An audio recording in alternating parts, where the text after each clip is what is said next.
Bonjour à vous, un plaisir pour moi de vous retrouver aujourd'hui encore une fois. Aujourd'hui, on va parler de Christ en nous. Christ en moi, l'espérance de la gloire. Nous allons parler de ça aujourd'hui. Christ en toi, l'espérance de la gloire. La parole me dit que j'ai Christ en moi. Elle te le dit également. Et si la parole nous dit que nous avons Christ en nous, c'est qu'il est effectivement en nous. Christ avec soi est déjà une grande bénédiction. Mais la parole en dit plus. La parole dit qu'il n'est pas seulement avec nous, mais qu'il est en nous. Si nous prenons notre livre, notre Bible, dans le livre de Colossiens chapitre 1, versets 27 à 26, il est écrit: le mystère caché de tout temps et dans tous les âges, mais révélé maintenant à ses saints, à qui Dieu a voulu faire connaître quelle est la glorieuse richesse de ce mystère parmi les païens, à savoir Christ en vous, l'espérance de la gloire. Ça, c'est un mystère que Dieu a dévoilé.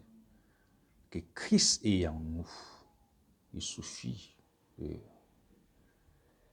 l'activer, de le recevoir. Et nous allons constater qu'il est effectivement en nous. C'est le mystère caché qui a été révélé. Le mystère caché de tout temps qui a été révélé. En Christ, on a un solide fondement. Nous ne tremblons devant rien. Nous ne craignons devant rien. Nous n'avons peur de rien en Christ. Car nous sommes forts et fortifiés par son esprit.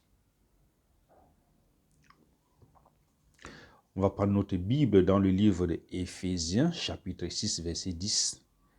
Il est écrit: au reste, fortifiez-vous dans le Seigneur et par sa force toute puissante.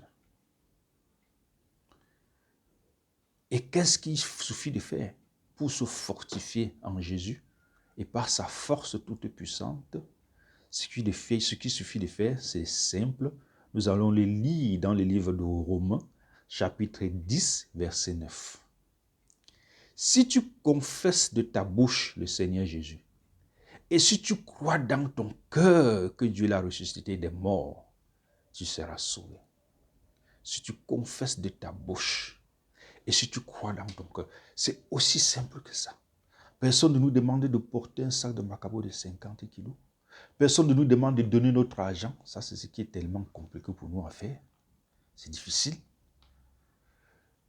On nous demande tout simplement de confesser de la bouche et de croire dans le cœur.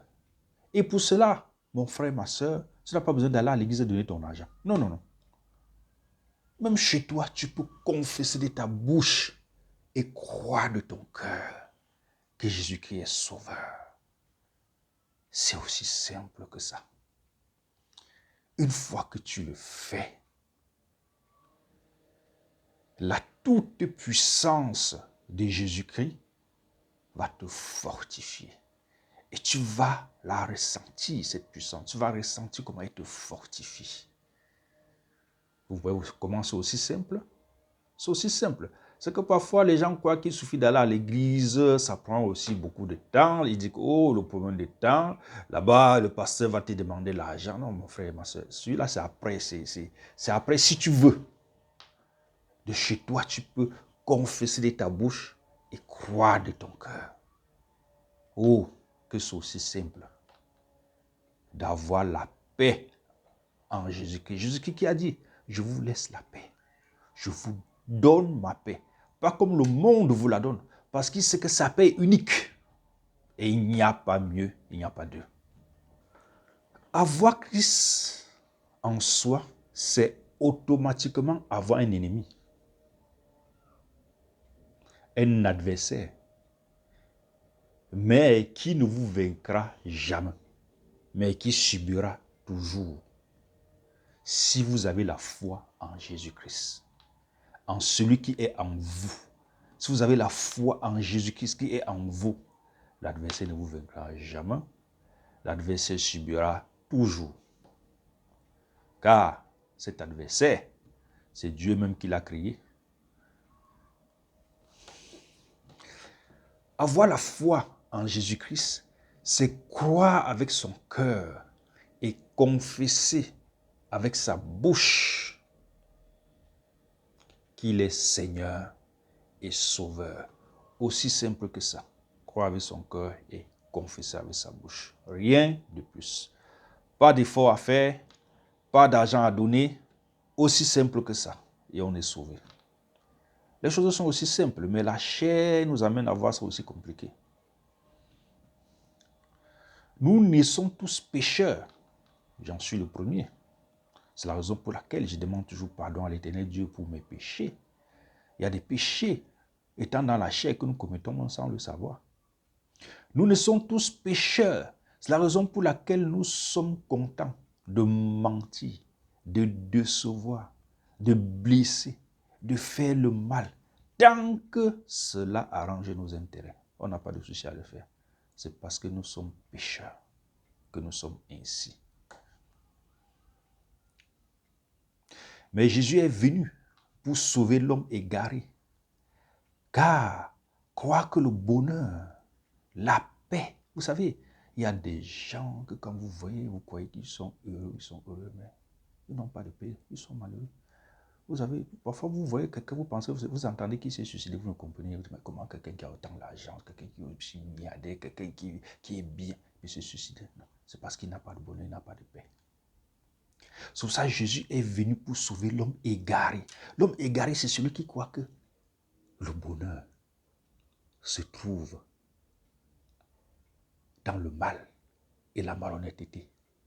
L'homme égaré, c'est celui qui croit qu'il peut trouver le bonheur dans le mal et la malhonnêteté. Alors que le bonheur, une seule personne peut donner le bonheur, mon frère, ma soeur, c'est Jésus.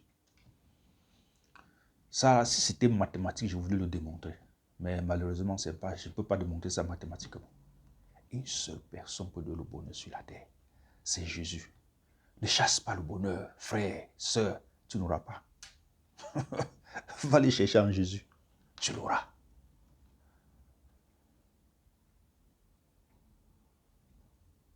Jésus donne le bonheur. Je n'ai pas dit que la religion donne le bonheur, s'il vous plaît. J'ai dit Jésus donne le bonheur.